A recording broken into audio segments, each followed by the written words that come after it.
Okay, this is film class, and this is week 7, part 9. This will be the final part. So it's after all the girls are dead.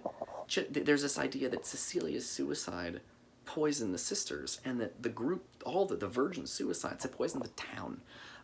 Making the air stink, but also people describe deciding to be an actor as you caught the acting bug, or people are throwing up from alcohol at the party.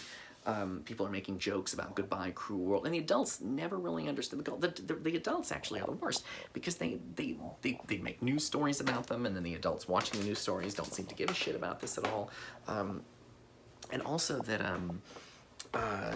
the adults make fun of them. The guy says goodbye, cruel world, and jumps into the pool, and he's like, "Oh, I'm a teenager. You don't understand how hard things are for me." Like, they ignore the girls. They don't care so much. They just want to make fun of it because death makes people uncomfortable, and so they don't want to think about it.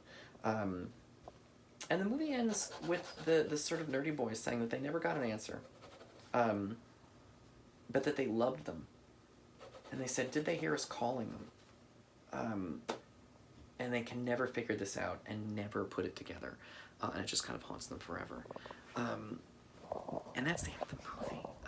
It's I don't know, I'm very curious, more than the other.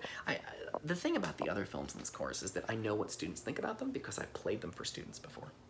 But in this class, I'm desperate to know what your experience of this movie and this lecture is.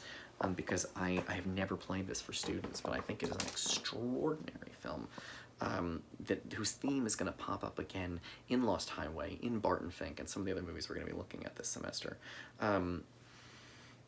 That there is something fundamentally mysterious about our experiences with other people. Now, in the film, it's like, oh, girls are mysterious, but boys aren't. But it's interesting to wonder, like, what did those girls find mysterious? But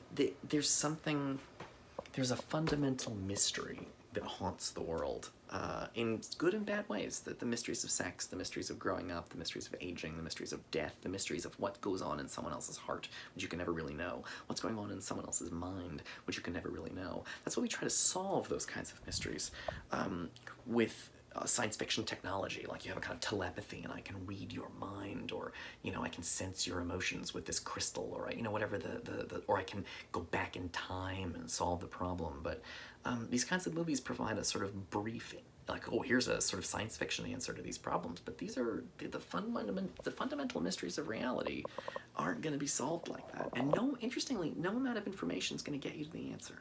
You can collect all the little details of these girls' lives and spy on them and read their diary and read the same magazines they do, but there remains a gap between the boys and the girls in this movie, and it's the same gap that is between you and everyone else you know. There's a kind of fundamental mystery to human relationships that can't be solved with information. And this movie emphasizes it. Suicide becomes the kind of metaphor because it's the ultimate unknowable. When someone kills themselves, everyone goes, oh, why would he do that? Why did he do that?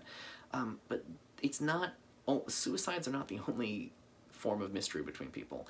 It's just the most dramatic example of a kind of fundamental mystery that's sort of everywhere. Okay, I think I'm done. That was Sofia Coppola's Virgin Suicides. Also, I'm just going to say here at the end, please don't commit suicide, and if you're having suicidal thoughts, please, tell me, tell a professional, and, stay alive. One of my favorite songs is by the Mountain Goats, and he says, maybe I'll put the song on the playlist to end, just we'll kind of end on a positive, don't commit suicide note.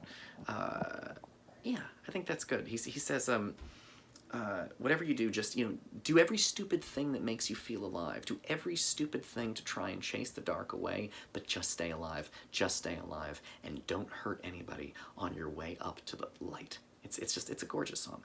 Maybe I'll stick it on the end of the playlist here for you, and you can listen to it if you want. Otherwise, you'll be seeing me next week, but it'll be me from a year ago. So me now, who is actually your professor in the fall of 2021, I love you all, and I'm rooting for you. School is very difficult to do online, and it's even harder to do if it's a film class. So, I don't know. Anyway, I think you're all doing a great job, and I love all of you, and I'm rooting for every single one of you to win. Yeah. Okay, and if you like the Virgin Suicides, don't forget there's a Virgin Suicide Stand By Me paper I would love to read. Please write it. Okay, bye.